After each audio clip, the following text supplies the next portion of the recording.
From 1947 to 2025 வரைக்கும் நம்முடைய பாரத தேசத்தை அதிக முறை ஆட்சி பண்ணது பிரிட்டிஷ்காரங்களால உருவாக்கப்பட்ட இந்த காங்கிரஸ் கட்சி தான். கிட்டத்தட்ட 79 வருஷங்கள்ல இவங்க தான் மேஜரா ஆட்சி பண்ணியிருக்காங்க. நேரு, இந்திரா காந்தி, ராஜீவ் காந்தி, மன்மோகன் சிங் இவங்க எல்லாம் ஆட்சி காலகட்டத்துல இருக்கும் பொழுது, பிரதமராக இருக்கும் பொழுது நம்முடைய பாரத தேசம் ஒரு மேன்மையான நிலைக்கு அடைஞ்சுதா அப்படின்ற மாதிரியான ஒரு கேள்வியை கேட்டீங்கன்னா அதற்கான பதில் இல்ல, சுத்தமா இல்ல. முகலாய திருடர்களுக்கு முன்னாடி, பிரிட்டிஷ்கார திருட்டு நாய்களுக்கு முன்னாடி நம்முடைய பாரத தேசம் உண்மையாலேயே செழுமையான வலிமையான நாடாக தான் இருந்திருக்கு. முகலாய திருடர்கள் வந்தானுங்க, பிரிட்டிஷ்கார நாதாரிகள் வந்தானுங்க, நம்ம நாட்டை நாசப்படுத்தினானுங்க.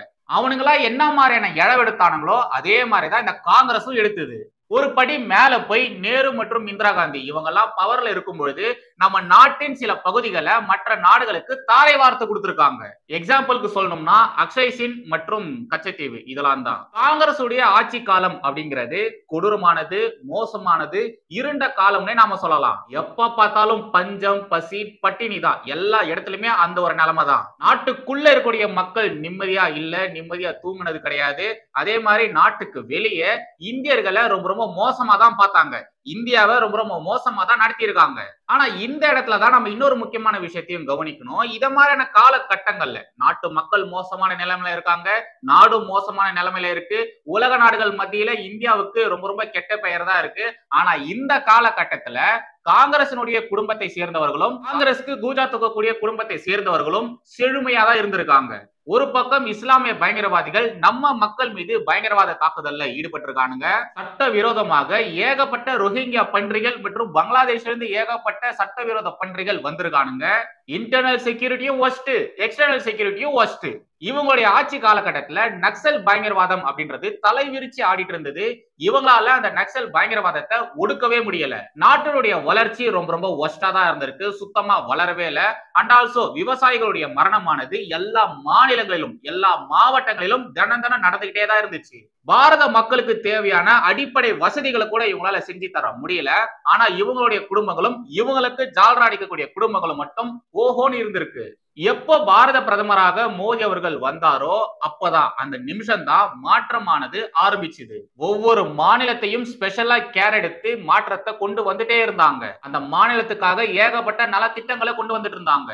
அது உள்கட்டமைப்பை தொட்டு இன்டர்னல் எக்ஸ்டர்னல் செக்யூரிட்டி வரைக்கும் எல்லா இடத்துலயுமே கூர்ந்து கவனிச்சு வேலை பார்த்துட்டு வந்தாங்க. கொஞ்சம் யோசிச்சு பாருங்க, காங்கிரஸ் தலைவர்களுடைய சொந்த தொகுதி, அவங்களுடைய சொந்த தொகுதியை கூட அவங்க மாத்தவே இல்லை. ரேபரேலி அப்படின்ற ஒரு தொகுதியை நீங்க எல்லாருமே கேள்விப்பட்டிருப்பீங்க. அந்த தொகுதியானது கடந்த 70 ஆண்டுகளாக எப்படி அப்ப இருந்ததோ அப்படியே தான் இருந்திருக்கு. பட் பாஜக எப்போ அங்க ஆட்சிக்கு வந்ததோ அதுக்கப்புறமாகத்தான் அங்க மாற்றமே ஆரம்பிச்சிருக்கு. அந்த ரேபரேலி தொகுதியை ஒட்டுமொத்தமா பாஜக மாத்தி இருக்கு. காங்கிரசின் முக்கிய தலைவர்களுடைய சொந்த தொகுதியே இந்த லட்சணத்துல இருக்குன்னா அப்ப கொஞ்சம் யோசிச்சு பாருங்க, டவுன் சவுத்ல இருக்கக்கூடிய தமிழகத்தை இந்த காங்கிரஸ் தலைவர்கள் இப்படி பார்த்திருப்பாங்க, எந்த லட்சணத்துல பார்த்திருப்பாங்க. அதிலும் ராஜீவ் காந்தியை இங்க தமிழகத்துல கொண்டதுனால எப்பவுமே இந்த காங்கிரஸ்காரங்களுக்கு தமிழர்கள் மீது ஒரு வெறுப்பு இருந்துகிட்டே தான் இருந்துச்சு. அத மாதிரி தொடர்ந்து புறக்கணிக்கப்பட்ட இந்த தமிழகத்தை வளர்ச்சி பாதையில கொண்டு போகணும் அப்படின்றதுக்காக முயற்சி பண்ணி ஏகப்பட்ட நலத்திட்டங்களை கொண்டு வந்தது மோடி தலைமையிலான பாஜக அரசு தான். இந்த காங்கிரஸ் கட்சி அவ்வளவு வருஷம் நம்முடைய பாரத தேசத்தை ஆட்சி பண்ணியிருக்காங்க. அவங்க அவ்வளவு வருஷம் ஆட்சி பண்ணியிருந்தாலும் அவங்களால பண்ண முடியாத பல சாதனைகளை வெறும் 11 வருஷத்துல நம்முடைய பாரத பிரதமர் மோடி அவர்கள் பண்ணி காமிச்சிருக்காரு, அதை சாதிச்சிருக்காரு. பாரத பிரதமர் மோடி அவர்கள் செஞ்சு காட்டிய இந்த சாதனைகளுக்கு முன்னாடி நேருவோ, இந்திரா காந்தியோ, ராஜீவ் காந்தியோ, மன்மோகன் சிங்கோ இவங்கெல்லாம் ஒண்ணுமே கிடையாது. இந்த இஸ்லாமிய பயங்கரவாதிகள் நம்ம நாட்டின் மீது தாக்குதல் நடத்தினா அவனுங்க நாட்டுக்குள்ளேயே இறங்கி அந்த இஸ்லாமிய பயங்கரவாதிகளை போட்டு தள்ளுற நம்முடைய மோடிஜி எங்க? சப்பமுகக்காரன் சைனாக்காரனுக்கு நிலத்தை வாரி கொடுத்த நேரு எங்க? எமர்ஜென்சியை கொண்டு வந்து எமர்ஜென்சி மாதிரியே பல மோசமான விஷயங்களை செஞ்ச இந்திரா காந்தி எங்க? செத்த சித்தாந்தமான இந்த கம்யூனிஸ்ட் சித்தாந்தத்தின் மீது ஈர்ப்பு கொண்டு நம்ம நாட்டை நாசமாக்கக்கூடிய வழிக்கு கொண்டு போன ராஜீவ் காந்தி எங்க? இஸ்லாமிய பயங்கரவாதிகள் நம்ம நாட்டின் மீது தாக்குதல் நடத்தினா அவனுங்களுக்கு பதிலடி கொடுக்காம அமெரிக்காக்காரங்கிட்ட போயிட்டு கெஞ்சி கூத்தாடி ஒட்டுமொத்த பாரத மக்களையும் தலைகுனிய வச்ச மன்மோகன் சிங் எங்க? சோ நாம இன்னைக்கு இந்த வீடியோல நம்முடைய பாரத பிரதமர் நரேந்திர மோடி அவர்கள் டவுன் சவுத் ஸ்டேட்டா இருக்கக்கூடிய தமிழகத்தை எப்படி மாத்திருக்காரு, டவுன் சவுத்துல டவுன்ல இருக்கக்கூடிய தூத்துக்குடி மாவட்டத்தை எப்படி தலைகீழ புரட்டி போட்ட மாதிரியான ஒரு சேஞ்சஸ கொண்டு வந்திருக்காரு. என்ன மாதிரியான வளர்ச்சி திட்டங்களை தமிழக மக்களுக்காக மோடி அவர்கள் வாரி வழங்க போறாரு அப்படின்ற விஷயத்தை தான் நாம டேட்டாவோட பார்க்க போறோம். எப்பொழுதும் எதிராசன் வடிவழகு என் இதய தொழுதால் இல்லை எனக்கெதிர் இல்லை எனக்கெதிர் இல்லை எனக்கெதிரே. ஸ்ரீமதே ராமானுஜாய நமஹா. எனதருமை தேசியவாதிகள் அனைவருக்கும் வணக்கம். நம்ம விஸ்வகுரு பாரத பிரதமர் மோடிஜி கங்கை கொண்ட சோழபுரத்துக்கு வர போறாரு. ராஜராஜ சோழனையும் ராஜேந்திர சோழனையும் நம்ம தமிழகத்தை ஆண்ட பல மன்னர்களின் புகழையும் பறைசாற்றும் விதமாக மோடி அரசு பல முக்கியமான விஷயங்களை செய்ய போகுது. பிரிட்டிஷ் நாதாரிகள், முகலாய திருடர்கள், இவனுடைய வரலாறுகளை மட்டும் பிடிச்சு தொங்குறவனுங்களுக்கெல்லாம் நம்ம மன்னர்களுடைய வரலாறு எப்படிங்க தெரியும்? எப்படிங்க நம்ம மன்னர்களை அவனுங்களா தலையில தூக்கி வச்சு கொண்டாடுவானுங்க? நம்ம கலாச்சாரத்தையும் நம்மளுடைய வரலாற்றையும் அழிக்கிறதுக்காக தானே அவங்க முற்படுறாங்க. அப்படி இருக்கும் பொழுது அவங்கெல்லாம் இதை பத்தி எல்லாம் பேசுவாங்களா? அவங்க செஞ்ச சாதனைகளை குறித்து எடுத்து பேசுவாங்களா? அவங்களுடைய சாதனைகளை குறித்து பாட புத்தகங்களை அவங்களாம் போடுவாங்களா? நெவர். கண்டிப்பா அவங்களா அது மாதிரிலாம் பண்ணவே மாட்டாங்க. பட் மோடி அது மாதிரிலாம் கிடையவே கிடையாது. அவருக்கு நம்ம கலாச்சாரத்தின் மீது ஒரு தீரா காதல் இருக்கு. அதனால அவரு எப்பவுமே நம்மளுடைய மன்னர்களையும் நம்மளுடைய கலாச்சாரத்தையும் எங்க போனாலும் பேசிக்கிட்டே தான் இருப்பாரு. ஆனா இங்க இருக்கக்கூடிய இந்த பிரிட்டிஷ்காரனுங்க அடிவருடிகள், முகலாய திருடர்களுடைய அடிவருடிகள் என்ன சொல்லுவானுங்க? அவர் அரசியலுக்காக பண்றாரு, அவர் தேர்தலுக்காக பண்றாரு அப்படின்ற மாதிரிதான் கோழி மூடிட்டு கிடப்பாங்க. சரி, அவர் அதுக்காகவே பண்ணட்டும், நீங்களும் அது மாதிரி பண்ணுங்களேன். அட்லீஸ்ட் நீங்க அது மாதிரி இருக்கிற மாதிரி நடிக்கவாச்சும் செய்யுங்களேன். அதெல்லாம் பண்ண மாட்டாங்க. ஆனா மோடி மீது மட்டும் வன்மத்தை கொட்டிட்டே கிடப்பானுங்க. ஓகே, நாம முக்கியமான அந்த மேட்டருக்கு வந்துடலாம். நம்முடைய மோடிஜி அவர்கள் தூத்துக்குடி விமான நிலைய விரிவாக்கத்தை இனாகரேட்டும் பண்ண போறாரு. அண்ட் ஆல்சோ கிட்டத்தட்ட 4800 கோடி மதிப்புள்ள பல வளர்ச்சி திட்டங்களை தமிழக மக்களுக்காக தர போறாரு. நம்முடைய மோடி அரசு தமிழகத்தின் வளர்ச்சிக்காக பல டிபார்ட்மெண்ட்டுகளை உலக தரத்துக்கு உயர்த்தி இருக்கு. Airport, railways, roadways, seaways, sports, அப்புறம் எனர்ஜி செக்டார்னு ஏகப்பட்ட டிபார்ட்மெண்ட்டை அங்க தூக்கி வச்சிருக்காரு. அதுல இருக்கக்கூடிய ஒரு சில முக்கியமான பின் பாயிண்ட்ஸ்களை மட்டும் நாம இப்போ பார்க்கலாம். மோடியின் தமிழக வளர்ச்சி பாதைன்னு நம்ம பேச ஆரம்பிச்சோம்னா ஒரு 15 நிமிஷம் 20 நிமிஷம் வீடியோலாம் கண்டிப்பா போதவே போதாது. நாட்கள் கணக்கா நம்ம பேசிக்கிட்டே இருக்கலாம். அவ்வளவு விஷயங்களை நம்முடைய மோடி அரசு தமிழகத்துக்காக செஞ்சிருக்கு. எப்படி ஒரு பானை சோத்துக்கு ஒரு சோறு பதம்னு சொல்லுவாங்களோ அத மாதிரிதான் இந்த ஒரு வீடியோவும் இருக்க போகுது. ஓகே, ஃபர்ஸ்ட் நாம ஏர்போர்ட் பத்தி பார்க்கலாம். தூத்துக்குடியில புதுசா கட்டியிருக்கக்கூடிய இந்த ஏர்போர்ட்டின் மதிப்பு மட்டும் கிட்டத்தட்ட 460 கோடி ரூபாய். இந்த ஏர்போர்ட்ல வருஷத்துக்கு 20 லட்சத்துக்கும் மேற்பட்டவர்கள் வந்துட்டு போவாங்க அப்படின்ற மாதிரியான ஒரு டேட்டா சொல்லுது. அத மாதிரி அவ்வளவு கூட்டங்கள் வந்தாலும் அவங்களுக்கு தேவையான எல்லா வசதிகளும் இந்த ஏர்போர்ட்ல இருக்கிற மாதிரி தான் இந்த ஏர்போர்ட்டை டிசைன் பண்ணியிருக்காங்க. உலக தரத்துக்கு இணையாக தூத்துக்குடியில கட்டியிருக்கக்கூடிய இந்த ஒரு புதிய ஏர்போர்ட் ஆனது இருக்கு. இந்த இன்டர்நேஷனல் ஏர்போர்ட்னால உலகத்துல இருக்கக்கூடிய பலரால டவுன் சவுத்ல இருக்கக்கூடிய டவுன்ல இருக்கக்கூடிய தூத்துக்குடியை ஈஸியா பலரால ஆக்சஸ் பண்ண முடியும். பிகாஸ் இந்த தூத்துக்குடி அப்படின்றது சாதாரண மாவட்டம் கிடையாது. இங்க இண்டஸ்ட்ரீஸ் நிறைய இருக்கு, போர்ட் இருக்கு, டூரிசம்க்கு தேவையான பல விஷயங்கள் இங்க இருக்கு, வழிபாட்டு ஸ்தலங்கள் இங்க ஏகப்பட்டது கிடக்கு. இப்போ இந்த ஏர்போர்ட் இன்டர்நேஷனல் ஏர்போர்ட்டா மாறதுனால உலக நாடுகள் இருந்து பல பேர் இங்க வந்துட்டு போவாங்க. அதன் மூலியமா பொருளாதாரமும் வளர்ச்சியை நோக்கி போகும். அடுத்ததாக நம்ம ரயில்வே ப்ராஜெக்ட்ஸ் பத்தி பார்க்கலாம். இதுவரைக்கும் இல்லாத அளவுக்கு மோடி ஆட்சியின் கீழே தான் இந்த சவுத்தர்ன் ரயில்வே ஆனது அசுர வளர்ச்சி அடைஞ்சிருக்கு. ரயில்வே டிபார்ட்மெண்ட் உலக தரத்துக்கு உயர்ந்திருக்கு. மதுரை டு போடிநாயக்கனூர் லைன் ஆனது மின்சார லைனா மாத்தினதுனால ஏகப்பட்ட நன்மைகள் அங்க ஏற்பட்டிருக்கு. இது மாதிரி அவங்க சேஞ்ச் பண்ணதுனால தமிழக சுற்றுலா வளர்ச்சிக்கும் இது பயங்கரமா ஹெல்ப்பும் பண்ணிருக்கு. ஆக்சுவலி இந்த காங்கிரஸ் உடைய ஆட்சி காலகட்டத்துல மின்சார லைன் அப்படின்றது ரொம்ப ரொம்ப ரொம்ப கம்மியா தான் இருந்திருக்கு. பட் இப்போ மோடி ஆட்சியின் கீழே பாரதம் முழுக்க 100% மின்சார லைனா மாத்திட்டாங்க. ஃபுல்லா கம்ப்ளீட்டா சேஞ்ச் பண்ணிருக்காங்க. காங்கிரஸ் அவங்களுடைய ஆட்சி காலகட்டத்துல நினைச்சிருந்தாங்கன்னா இதெல்லாமே மாத்தி இருக்கலாம். பட் அவங்களுக்கு ஊழல் பண்றதுக்கே டைம் சரியா இருந்திருக்கு இல்லையா? அத மாதிரி இருக்கும் பொழுது நாட்டை வளர்ச்சி பாதையில கொண்டு போறதுக்கான வேலைகளை அவங்க எப்படிங்க பாப்பாங்க? அதே மாதிரி நாகர்கோவில் டு கன்னியாகுமரி இடையே டபுள் லைனா சேஞ்ச் பண்ணிருக்காங்க, அப்டேட் பண்ணிருக்காங்க. அதனுடைய காஸ்ட் மட்டும் கிட்டத்தட்ட 650 கோடி ரூபாய். இதன் மூலியமா எல்லாராலையுமே ரொம்ப ஈஸியா தமிழகம் மற்றும் கேரளாவை ஆக்சஸ் பண்ண முடியுது. டூரிசம் மற்றும் வெஸ்டர்ன் கோஸ்ட் அந்த ஏரியா எல்லாமே பாத்தீங்கன்னா பயங்கரமான வளர்ச்சியை நோக்கி போயிட்டு இருக்கு. அதுக்கு அப்புறமா ஆரல்வாய் மொழி டு நாகர்கோவில், திருநெல்வேலி டு மேலப்பாளையம் இங்கெல்லாம் பாத்தீங்கன்னா அந்த காலகட்டத்துல பெருசா ரயில்வே வசதி அப்படிங்கிறது இல்லவே இல்லை. பட் இப்போ அங்க தேவையான ரயில்வே வசதிகளை ஃபுல்லா கம்ப்ளீட்டா பண்ணி முடிச்சிருக்காங்க. அந்த ப்ராஜெக்ட் எல்லாமே முடிஞ்சு போச்சு. நீங்க இந்த ரயில்வே டிபார்ட்மெண்ட்ட மட்டும் எடுத்துக்கிட்டீங்கன்னு வச்சுக்கோங்களேன். இதுல பாஜக அரசு பண்ண விஷயங்கள், மோடி தலைமையிலான பாஜக அரசு பண்ண விஷயங்கள்ல 0.01% கூட இந்த காங்கிரஸ் பண்ணவே இல்ல. அத்தனை வருஷம் அவங்க ஆட்சியில இருந்தாலும் இவங்க பண்ணதுல 0.01% கூட காங்கிரஸ் பண்ணவே இல்ல. அந்த லட்சணத்துல தான் ரயில்வே டிபார்ட்மெண்ட்ட காங்கிரஸ் வச்சிருந்தது. அந்த நிலையில தமிழகத்தை கொஞ்சம் யோசிச்சு பாருங்க. சுத்தமா இவங்க ஒண்ணுமே பண்ணிருக்க மாட்டாங்க. நம்முடைய மோடிஜி இந்த அளவு ரயில்வே துறையை பார்த்து பார்த்து பண்றதுக்கான முக்கியமான காரணம் வளர்ச்சி தான். இப்போ ஒரு இடத்துல இருந்து இன்னொரு இடத்துக்கு போறதுக்காக இந்த டிரான்ஸ்போர்ட் வசதியானது இருந்ததுன்னு வச்சுக்கோங்களேன், அடிக்கடி அதை அங்களுடைய மக்கள் யூஸ் பண்ணுவாங்க. அதன் மூலியமா பல இடங்களுக்கு அவங்க போவாங்க. தொழில் ரீதியில தனிநபர் உயர்வாரு, அவரால் அவருடைய குடும்பமும் உயரும். அதை பார்த்து இன்னொரு 4 பேர் அதை ஃபாலோ பண்ணுவாங்க. அதன் மூலமா அவங்களுடைய குடும்பமும் உயரும். இத மாதிரி தனிநபர் முன்னேற்றத்துல தான் இந்த நாட்டினுடைய முன்னேற்றமும் இருக்கு. இத சரியா புரிஞ்சுக்கிட்டு தான் நம்முடைய பாரத பிரதமர் மோடி அவர்கள் அந்த மக்களுக்கு தேவையான இது மாதிரியான விஷயங்களை தொடர்ந்து பண்ணிட்டே இருக்காரு. அதுக்காக மட்டும்தான் இந்த மக்களுக்கு அடிப்படையா தேவையா இருக்கக்கூடிய பல விஷயங்களை மோடிஜி பார்த்து பார்த்து பண்றாரு. அடுத்ததாக போர்ட் ப்ராஜெக்ட்ஸ பத்தி பார்க்கலாம். நம்முடைய பாரத பிரதமர் மோடி அவர்கள் இப்போ தூத்துக்குடி வராரு இல்லையா, அந்த நேரத்துல அவரு நார்த் கார்கோ பெர்த் 3 வஉசி போர்ட்ல ஓபன் பண்ண போறாரு, இனாகிரேட் பண்ண போறாரு. அதுக்கான காஸ்ட் மட்டும் 285 கோடி.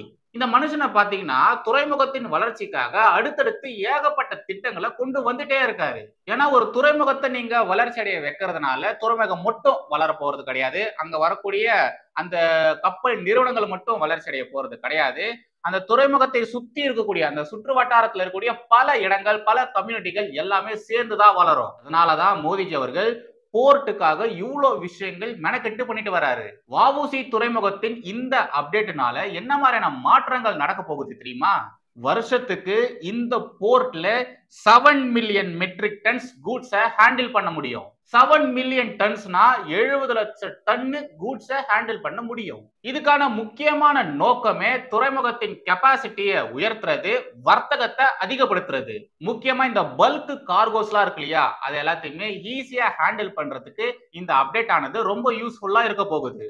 குறிப்பா அந்த தூத்துக்குடி மாவட்ட வளர்ச்சின்னு மட்டும் இல்லாம மாநிலம், பாரதம்னு எல்லாமே சேர்ந்துதான் வளர போகுது. இந்த தூத்துக்குடி போர்ட் மூலியமா வாணிப வர்த்தகங்கள் அதிகமாகும், இண்டஸ்ட்ரீஸும் அதிகமாகும். அதன் மூலியமா மக்களுக்கு வேலை வாய்ப்புகள் கிடைக்கும், அந்த மக்களுடைய வாழ்வாதாரமும் உயரும். அடுத்ததாக என்ன மாதிரி மிடில் கிளாஸா இருக்கக்கூடியவங்களுக்கு தேவையான அத்தியாவசிய தேவையா இருக்கக்கூடிய ஹைவேஸ் ப்ராஜெக்ட்ஸ பத்தி பார்க்கலாம். பாரத பிரதமர் தமிழகத்துக்கு பல முக்கியமான விஷயங்களுக்காக வராரு.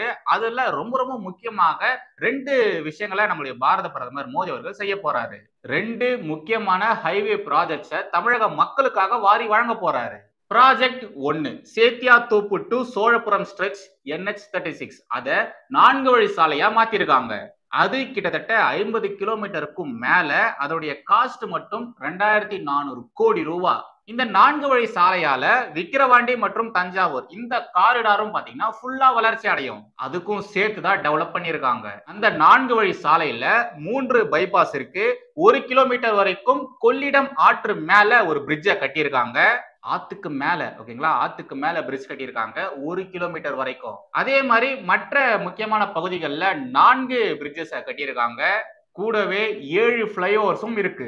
இந்த ஒரு பெரிய மாற்றத்தினால நம்முடைய பயண நேரமானது 45 நிமிஷமாகத்தான் இருக்க போகுது. அது மட்டும் இல்லாம கல்ச்சுரல் மற்றும் அக்ரிகல்ச்சர் ஹப்பா இருக்கக்கூடிய இந்த டெல்டா பகுதிகள் மிக சீக்கிரமாகவே வளர்ச்சி பாதையை நோக்கி போகும், வளர்ச்சி அடையும். இப்போ இதுல செகண்ட் ப்ராஜெக்ட பத்தி பார்க்கலாம். தூத்துக்குடி போர்ட் ரோடு, இது வந்து பாத்தீங்கன்னா NH130 இருக்கு. இதை இப்போ 6 வழி சாலையா மாத்திருக்காங்க. 6 வழி சாலையா மாத்திருக்காங்க. கிட்டத்தட்ட 6 கிலோமீட்டர் வரைக்கும் இது இருக்கு. இதனுடைய மதிப்பு 200 கோடி. இதன் மூலமா அந்த கார்கோ கூட்ஸ் ஏற்றுமதி இறக்குமதி ஈஸியா இருக்க போகுது. அந்த சரக்குகளை டிரான்ஸ்போர்ட் பண்றதுக்கான அந்த காஸ்ட் எல்லாம் இருக்கு இல்லையா, அது எல்லாமே கம்மியாக போகுது. அது மட்டும் இல்லாம தூத்துக்குடியில இருக்கக்கூடிய அந்த வஉசி துறைமுகத்தை சுற்றியுள்ள பல பகுதிகளும் பொருளாதார ரீதியில வளர்ச்சி அடைய போகுது. கடைசியாக நாம இந்த எனர்ஜி செக்டாரை பத்தி, எனர்ஜி ப்ராஜெக்ட்ஸை பத்தி பார்க்கலாம். ISTS அப்படின்னு சொல்லப்படுற இன்டர் ஸ்டேட் டிரான்ஸ்மிஷன் சிஸ்டத்தை கூடங்குளம் நியூக்ளியர் பவர் பிளான்ட்டுக்கு கொடுத்திருக்காங்க. அதனுடைய காஸ்ட் மட்டும் கிட்டத்தட்ட 550 கோடி ரூபாய். இதன் மூலமா இந்த பவர் கிரிட் ஆனது அதிகரிக்கும். அணுசக்தி மூலமா உருவாகிற இந்த ஒரு எனர்ஜி, இந்த ஒரு பவர் எனர்ஜியை நாம எல்லாருமே ஈஸியா யூஸும் பண்ண முடியும். முக்கியமா தமிழக மக்களுக்கு, தமிழகத்துக்கு தேவையான மின்சார வசதியை பூர்த்தி செய்யறது மட்டும் இல்லாம அண்டை மாநிலங்களுக்கும் நம்மளால அனுப்ப முடியும். நான் மேல சொன்ன அத்தனை விஷயங்களுமே ஒட்டுமொத்த தமிழகத்துக்கானது கிடையாது. தூத்துக்குடி அப்படிங்கிற அந்த ஒரே ஒரு மாவட்டத்துக்கானது மட்டும்தான். அதை சுற்றியுள்ள பகுதிகளுக்கானது மட்டும்தான். தூத்துக்குடியின் உள்கட்டமைப்பு மாற்றங்கள் இருக்கு இல்லையா, இது ஒரு அசுர வளர்ச்சினே நாம சொல்லலாம். அங்க இருக்கக்கூடிய மக்களுக்கான புதிய எதிர்காலம் இது. இதனால மக்களுக்கு ஏகப்பட்ட வேலை வாய்ப்புகள் உருவாகும். அதன் மூலியமா தனிநபர் வருமானம் அப்படின்றது இன்னமும் அதிகமாகும். அதன் மூலியமாக மட்டும்தான் மாற்றம், முன்னேற்றம், உண்மையான மாற்றம், முன்னேற்றம் அவங்களுக்கு நடக்கும். இப்ப நீங்க ஒரு கேள்வியை கேட்கலாம், ஏன்டா நீ இந்த திமுக காரங்களையும் காங்கிரஸ் காரங்களையும் திட்டும் பொழுது அவங்க என்ன அவங்க சொந்த பாக்கெட்ல இருந்தா எடுத்து செலவு பண்றாங்க? கிடையாது தானே, இது எல்லாமே நம்முடைய வரி பணம் தானே அப்படின்ற மாதிரி நீ எப்படி அவங்கள பார்த்து கேள்வி கேட்கறியோ, அதே மாதிரி தானே இங்க பாரத பிரதமர் மோடி அவர் என்ன அவருடைய பாக்கெட்ல இருந்து செலவு பண்றாரா? கிடையாது, நம்முடைய வரி பணம் தானே அப்படின்ற மாதிரி நீங்க ஒரு கேள்வியை கேட்கலாம். கரெக்ட் தான், உங்களுடைய கேள்வியில 100% நியாயம் இருக்கு. மோடி எப்படி மக்களுடைய வரி பணத்தை மக்களுக்காக இது மாதிரி செலவு பண்றாரோ, அதே மாதிரி காங்கிரஸ் ஏங்க பண்ணல? காங்கிரஸ் ஏன் செய்யல? திமுக ஏன் செய்யல? காங்கிரஸும் சரி திமுகவும் சரி அவங்களுடைய பாக்கெட்ல இருந்து எடுத்து இந்த திட்டங்களுக்கான விஷயங்களா செய்யறது கிடையாது. உண்மைதான், நம்முடைய வரி பணத்துல இருந்து தான் அவங்க பண்றாங்க. அதே மாதிரிதான் பாரத பிரதமர் மோடியும் இது மாதிரியான விஷயங்களை பண்றாரு. ஆனா ஏன் மக்களுக்கு தேவையான நல திட்டங்கள்ல அவங்க செய்யறதே இல்ல? இந்த காங்கிரஸ் திமுகவும் செய்யவே இல்ல. அப்படி செஞ்சாலும் ஏன் அதுல ஊழல் பண்றாங்க? பெருசா நீங்க எதுவுமே பண்ண வேணாம், ரிசர்ச் எல்லாம் இறங்கிலாம் நீங்க எதுவும் பண்ண வேணாம். ஒண்ணு இல்ல, ஜஸ்ட் இந்த திமுக தலைவர்கள், காங்கிரஸ் தலைவர்கள் இவங்களுடைய ஆரம்ப காலகட்டங்கள்ல அவங்க கையில இருந்த சொத்து எவ்வளோ, சொத்து மதிப்பு எவ்வளோ, இப்போ அவங்க கையில இருக்கக்கூடிய சொத்துக்கள் எவ்வளோ, எவ்வளவு மதிப்புல அவங்க சொத்துக்களை சேர்த்து வச்சிருக்காங்க அப்படின்றத ஜஸ்ட் தேடி பாருங்க. அதை ஜஸ்ட் கம்பேர் பண்ணி பாருங்க.